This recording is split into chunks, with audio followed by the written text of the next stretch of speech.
All right, today I have a Chevy Trailblazer, and I'm going to show you how to open the hood on this particular Trailblazer. You'll need to open the hood to access components underneath the hood, such as the windshield washer fluid reservoir, the coolant reservoir, and the oil reservoir. So it's important to know how to open the hood.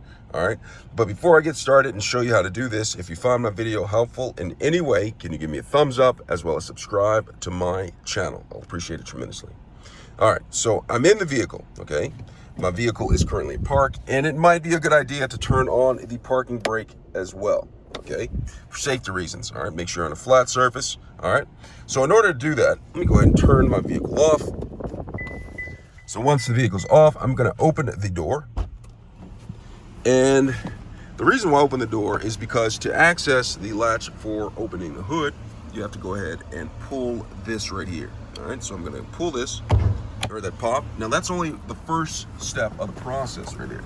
So once I get out, I'm gonna walk around.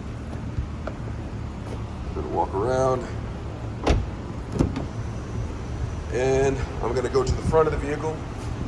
And I'm going to go to the front of the vehicle, and then I'm going to look for a latch. Okay, so there's a latch, and I'll show you the latch momentarily. See that? I'm gonna take my finger, pull it to the right, and then raise the hood. Okay?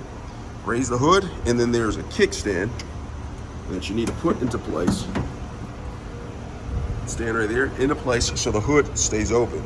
And when that is in place, you have the hood open, and you can access the compartments that you need to access.